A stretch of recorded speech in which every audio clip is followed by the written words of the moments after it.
Bulan, tetangga langit kita, telah memikat manusia selama ribuan tahun. Cahayanya yang lembut menerangi langit malam kita. Tarikan gravitasinya mengatur pasang surut air laut, dan keberadaannya telah membentuk evolusi kehidupan di bumi. Tapi bagaimana jika planet kita tidak hanya memiliki satu, melainkan dua bulan? Bagaimana ini akan memengaruhi keseimbangan dunia kita yang rapuh? Pengaruh bulan di bumi tidak dapat disangkal. Bulan menentukan ritme pasang surut, menarik air laut ke arahnya, dan menciptakan siklus pasang naik dan pasang surut. Pasang surut ini telah membentuk ekosistem pesisir dan memengaruhi aktivitas manusia selama berabad-abad. Di luar pasang surut, bulan memainkan peran penting dalam menstabilkan kemiringan sumbu bumi, mencegah perubahan iklim yang drastis. Keberadaannya juga memengaruhi panjang hari-hari kita, secara bertahap memperlambat rotasi bumi selama miliaran tahun. Bayangkan langit malam dihiasi bukan hanya satu, tetapi dua bola bercahaya. Tontonan yang menawan ini akan selamanya mengubah persepsi kita tentang kosmos dan tempat kita di dalamnya. Dengan hadirnya bulan kedua, tarian pasang surut yang lembut akan berubah menjadi koreografi yang lebih kompleks.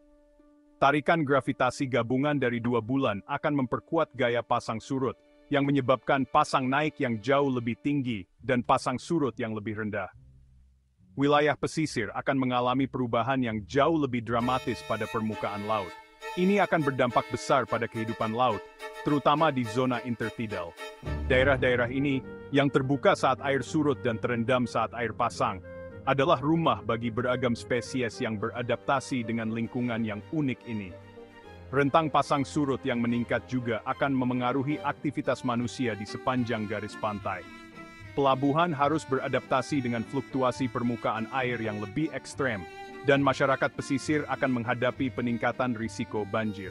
Kehadiran bulan kedua akan mengharuskan evaluasi ulang terhadap rekayasa dan infrastruktur pesisir untuk mengakomodasi gaya pasang surut yang lebih kuat.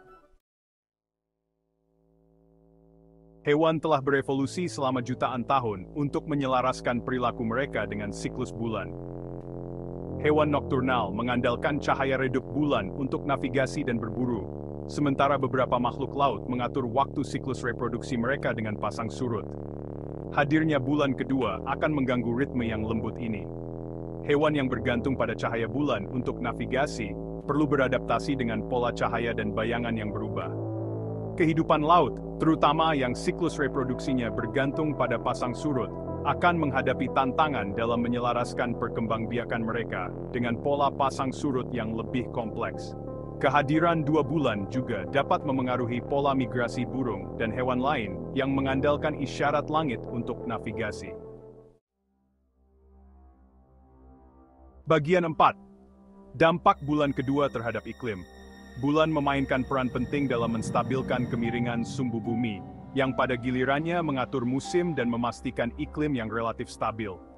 Hadirnya bulan kedua dapat mengganggu keseimbangan yang rapuh ini, yang berpotensi menyebabkan perubahan iklim yang signifikan.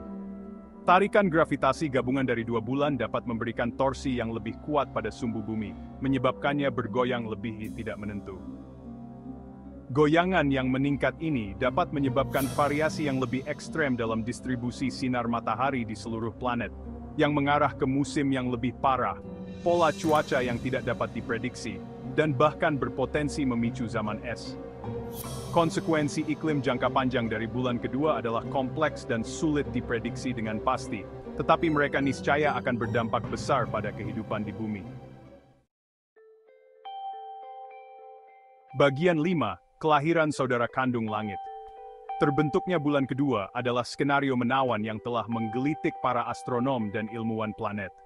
Satu kemungkinan adalah bahwa asteroid besar atau protoplanet dapat ditangkap oleh gravitasi bumi, menjadi pendamping langit baru. Kemungkinan menarik lainnya adalah bahwa bulan kedua dapat terbentuk dari puing-puing yang terlontar selama peristiwa tumbukan besar, mirip dengan yang diyakini telah menciptakan bulan kita saat ini. Ukuran dan komposisi bulan kedua akan bergantung pada asal dan proses pembentukannya. Bulan yang lebih kecil seukuran asteroid akan berdampak lebih kecil pada pasang surut dan iklim bumi dibandingkan dengan bulan yang lebih besar dan lebih masif. Bagian 6. 2 bulan di langit, sebuah revolusi budaya. Kehadiran bulan kedua di langit kita akan lebih dari sekadar keingintahuan ilmiah, itu akan menjadi revolusi budaya. Sepanjang sejarah, bulan telah menjadi sumber inspirasi bagi seniman, penyair, dan pendongeng. Kehadirannya telah membentuk mitos, legenda, dan kepercayaan agama kita. Bulan kedua niscaya akan memicu imajinasi kolektif kita, mengilhami bentuk-bentuk baru seni, sastra, dan mitologi. Itu juga akan menimbulkan tantangan baru bagi para astronom, yang perlu mengembangkan model dan teori baru untuk menjelaskan pergerakan dan interaksi dua bulan. Konsep ketepatan waktu, yang tererat dengan siklus bulan, perlu dievaluasi kembali. Kalender kita, berdasarkan fase bulan, perlu mengakomodasi kehadiran pencatat waktu langit kedua. Implikasi budaya dan sosial dari bulan kedua sangat luas dan beragam, menawarkan gambaran sekilas tentang betapa lingkungan langit kita yang sangat dalam membentuk persepsi kita tentang dunia dan diri kita sendiri.